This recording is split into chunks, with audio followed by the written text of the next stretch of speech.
I remember I was drunk one night and I remember just walking around my house when Fiona was asleep, and I just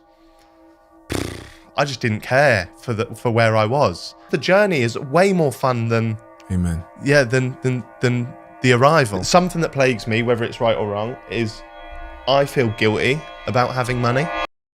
I genuinely have watched it, and this is why I kept trying to, message you about come on my podcast, because watching that journey taught me so many things, and it really reconfirmed a lot for me that I'd been reading about in psychology about what keeps people motivated, and when they're not doing things that are in line with who they are, or they're doing it for a check. I remember reading this study which said, if you love doing something and then they pay you to do the exact same thing, you lose your motivation.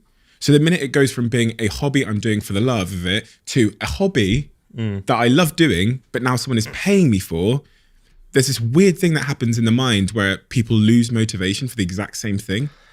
Going off that, and I'm not sure if this answers your question, but I found this really interesting. I couldn't really work it out myself. I spent my whole YouTube kind of main channel era like just saving up all my money. Like the only thing I had the blinkers on. I was like, buy a house. And last May, I paid for my house and bought it outright. Wow. And that was the last time, bar one, that was the last time I uploaded. Really? Yeah. It was like, it's called a rival fallacy, I think. Yeah. And Tyson Fury had it about when he beat Klitschko and became the heavyweight champion of the world. The next day he was depressed. Israel Adesanya sat there yesterday and said the same thing. Really? He said the day after I won the UFC title, I went to my hotel room, I was depressed. Yeah. I said it last night on stage at the Palladium. I said 80% of Olympians, when they get the gold medal, they report depressive symptoms. Yeah. It was the most proudest I've ever been over anything, and paid it off. And then me and my partner Fiona, we moved in September, and I remember I was drunk one night and I remember just walking around my house when Fiona was asleep, and I just didn't care for where I was. Like, it's a beautiful house and I'm so lucky and it's everything I'd worked for. But it was like, what do I do now then? Like, what? I'll sit on my sofa or go in my kitchen. Like, I just know I'm not any happier than when I was renting or like, it was weird. So have you figured out why you felt that way? No, I know. I don't know. It's because the journey is way more fun than Amen. Yeah, than the arrival. That it just is. The most fun I've ever had is probably the first time I got a viral video, or the first time I got to present for this company, or first time I got a brand deal, do all the stereotypical YouTuber things. The first time I felt like a YouTuber. They're the best moments, and I'm not complaining. I'm not sitting here and whining, and I'm so blessed and so lucky. And yeah, it is a tough one. It's a tough one. But like, I did my kind of like soundbite that I always sort of say is I did YouTube for 7 years without earning a penny. And then once the Zoella video kicked off and the ad revenue went up and I earned money I could never dream of earning, that was no more fun than when I was doing it for free. And it's funny because I guess the liberating thing to know is that everyone I've sat here with says the same thing. So it's not a you thing, it's a human thing. And so you go, okay, if it's a human thing, what does that mean and why is that? One of the things, because I was writing my show for the Palladium, I encountered was that the reason why we're here is because our ancestors struggled forward, and their desire to keep striving is the reason they built these empires and overcame. So I say to the crowd, I say, is it conceivable that they left a message within our genetic code that says, you too shall struggle forward? And they've kind of like predisposed us to like forward motion. And also this other point, like our ancestors that had a real sense of what really liked forward motion, struggle and purpose were the ones that survived and passed on their genes to us.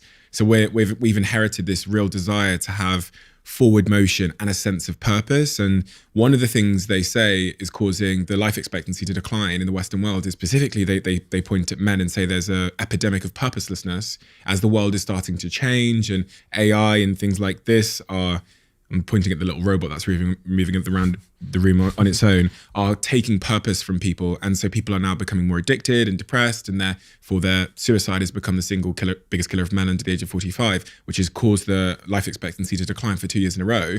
And it's because they think this epidemic of purposelessness. So when you lose your sense of purpose, because you reach the point you're aiming for, that can be so disorientating and confusing, as it was for me at 25 when someone came along and said, we'll buy Social Chain off you for 50 million.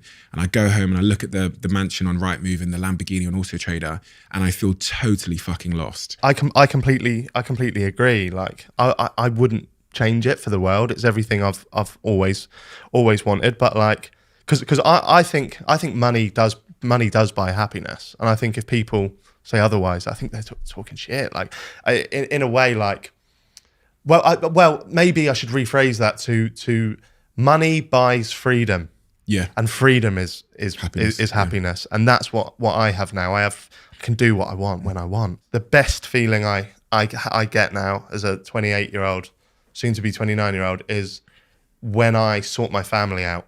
And like, my granddaddy's still working. He's 20. He's 77, 20. Imagine that. He wishes. 20.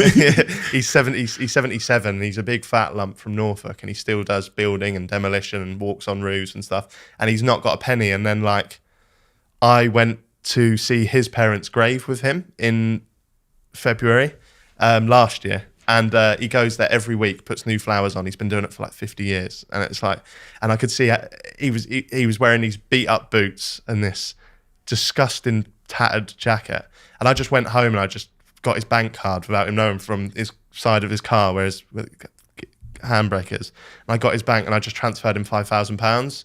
And for me, that was just everything. That was everything I'd worked for was justified in that moment. And I got more out of that than I did when I bought my house. And like, just little things, like my sister's type 1 diabetic, so she has like a thing in her arm that constantly pricks her and finds her levels, and I can pay for that shit. And yeah, last night my dog died, and the dog that I'd had for 18 years, literally like found out just before I went to sleep last night. And it's little things like this that might not seem like a lot, but it was the first time I'd spoke to my mum in ages, and she was like, oh yeah, we're going to get Diddy's ashes, cost £200. There's the £200. So it's like, that kind of shit is like why I owe everything to this online world, and people that have given up their time to watch me, and brands that have trusted me and stuff. And yeah, that's the best feeling. I think you nailed it when you said that. Sorry about your dog, by the way. I have a dog, and I can't imagine. It's shit. It's really shit. Even the thought of it is just terrifying. She was 18 years and 4 months, so she's quite old. But when they get to that age, you just assume that they're always going to crack on. Yeah.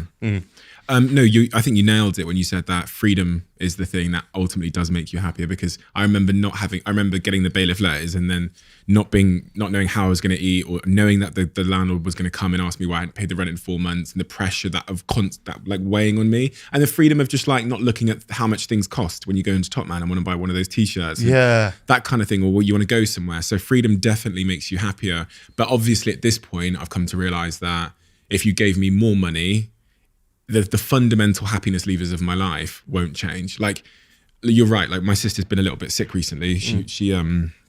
And being able to help her, I said to my team this week, I was like, that's the moment where I see the point of this. Just being able to like pay the hospital, or like get a proper healthcare, those kind of things. My parents got broken into, and being able to buy them like new locks for their doors so that they wouldn't get broken into again is one of those things where you go, that's what this is for. Yeah. That was the feeling. Yeah. It makes it all worthwhile, doesn't it? Completely. Do you ever feel, again, name drop, but I spoke to Gervais about this because I was really, something that plagues me, whether it's right or wrong, is I feel guilty about having money.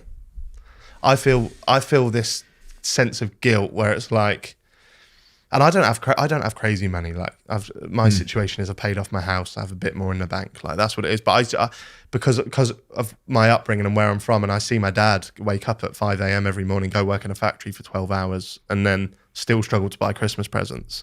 And then I'm, like you just said, I go online. I don't look at the price of things anymore. And I just buy it. And then it's like, what? Like, this doesn't make sense. I'll tell you a quick story. 4 years ago, my dad's dad, my granddad, he passed away. He got bone cancer or some kind of shit cancer. They're all shit, I guess. And I went to his funeral, went to the wake, had a few jars, went back home, went on a night out, and I was in the place called the Waterfront in Norwich, which is where I always go. I go there because I'm comfortable, because everyone knows me there now, so I don't get the dickheads come over and whatever. But so if JaackMate's in there, they've already seen JaackMate 100 times, so it doesn't matter. And this guy, and I was gone, and I was not in a good place. And this guy came up to me and said, I'd never met him before, and he asked me how much I earn from YouTube. And I think it's such a rude question, but I can understand the intrigue in it, because it's a world that people just don't know. It's a new world. I barely know it. And he asked me, and I just told him. For the first time ever, I was like, this is what I earn. I said, what about you? What do you earn? And he told me, and it was like 10% of what I earn. And I said, and what do you do?